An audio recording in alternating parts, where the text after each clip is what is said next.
from Stettin in the Baltic to Trieste in the Adriatic, an iron curtain has descended across the continent. The nations of Eastern Europe were communist dictatorships with little personal freedom granted to their citizens. People were not allowed to travel freely, and it was often difficult to get accurate information in and out of these nations. Much like the Iron Curtain that closed off Eastern Bloc countries, school districts censor and stifle their employees. But today we have a brave teacher who has stepped out from behind the educator gag regime to speak to us. So I want to welcome you and thank you for your courage. Well, thanks for having me. And yeah, let's just say it's about time someone peeled back the curtain on what it's really like behind those classroom doors. Because honestly, a lot of us educators are basically told to keep our mouths shut and just smile through it all. So I'm here to give you the real talk, no sugarcoating. This is so true. What is the worst part about being a teacher?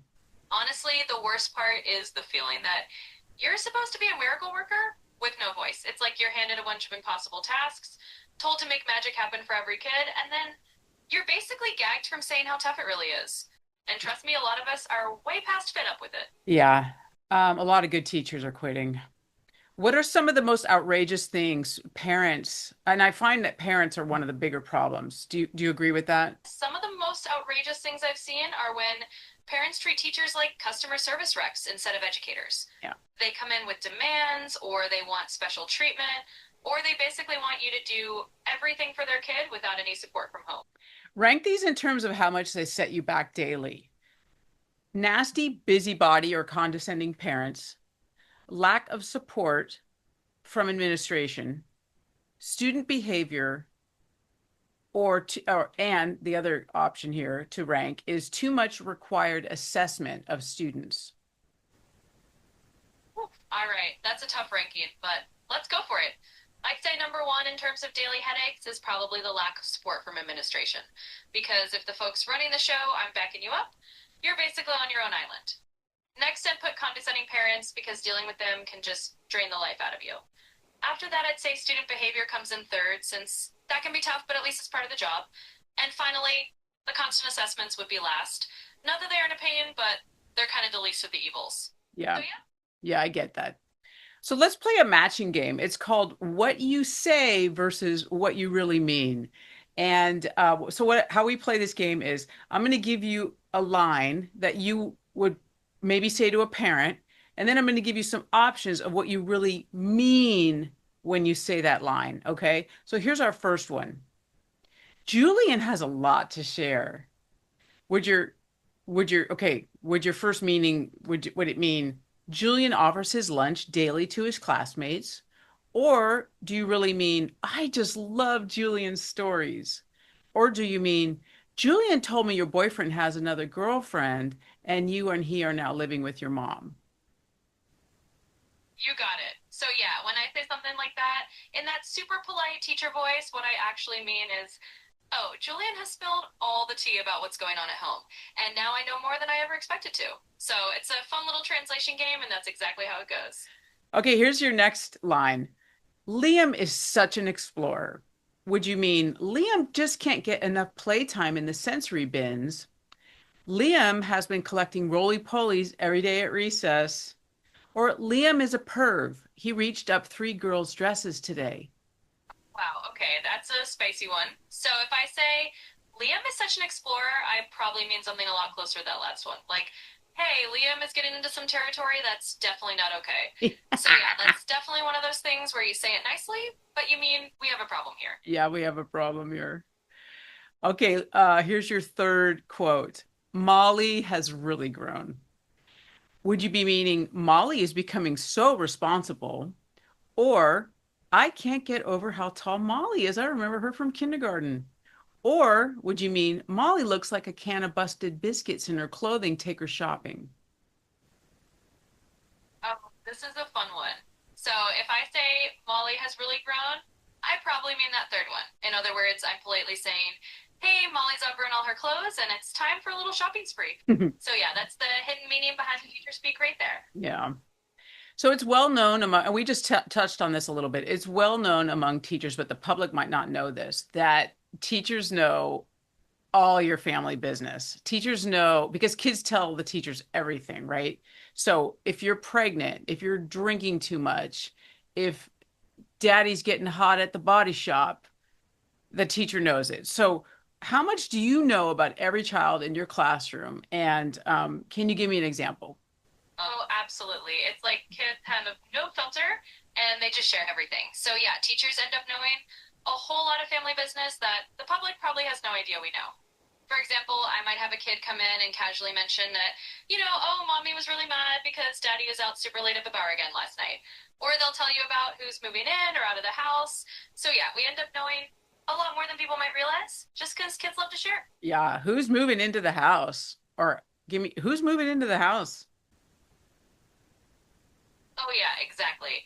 It's like suddenly you'll hear, oh, we have a new roommate or grandma moved in last week. And you're just sitting there piecing together the whole family drama like a little soap opera. Yeah.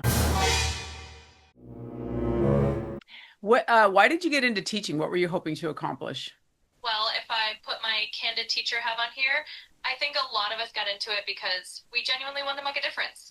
You go in hoping to inspire kids, to help them grow, and to maybe change a few lives along the way. What has happened? What happened instead? Well, I think what happened instead is that a lot of us found ourselves buried under layers of bureaucracy and red tape and just a ton of extra stuff that makes it harder to actually do what we came here to do. Do you agree that there's too much optional in schools these days? That is, that parents and teachers can, that parents and students can opt out of anything that they don't want to do. Things as simple as PE, homework, testing, to as grand as opting out of lessons on, for example, racial inequality.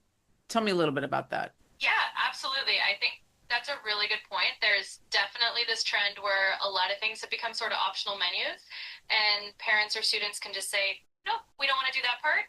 And that can make it really tricky because it undermines the idea of a shared curriculum or a common set of experiences.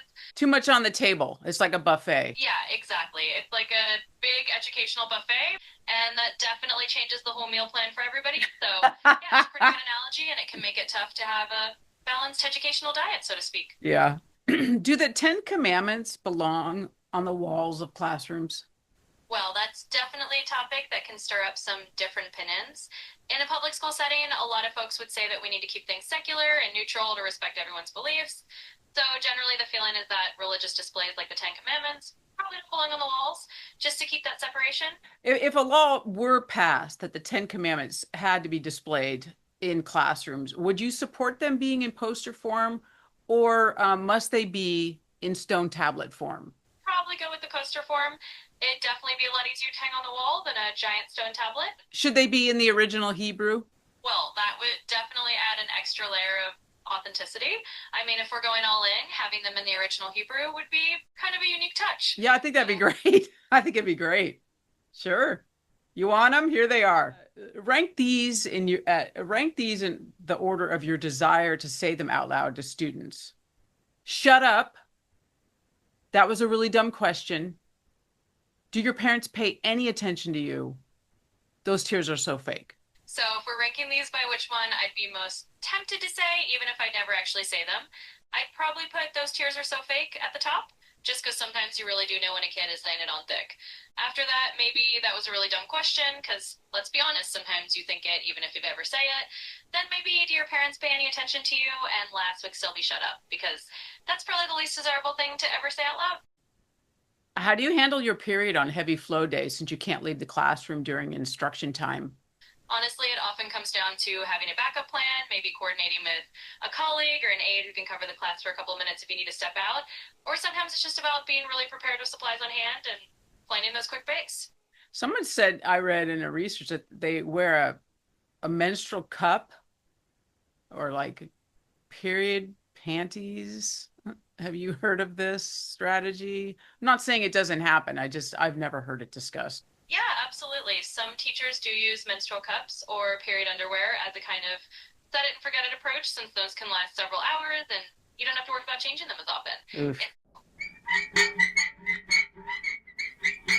All right, now we're going to go into the lightning round. And the lightning round is the part of my show where I pose questions to my guests and I ask them to give me quick yes or no answers. So that's what I'm looking for, yes or no.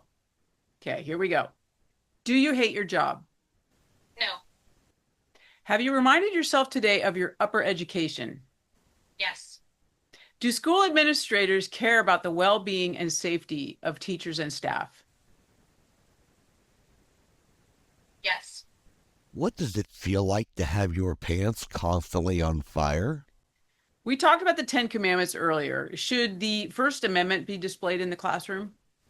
Yes. How about the Second Amendment? No. How about the Jedi Code? Yes.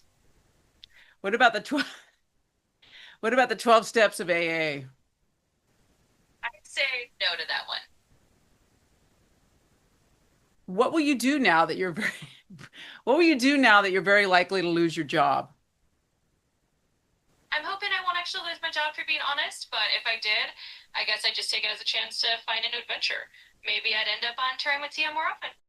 Maybe, or maybe you get your admin credential.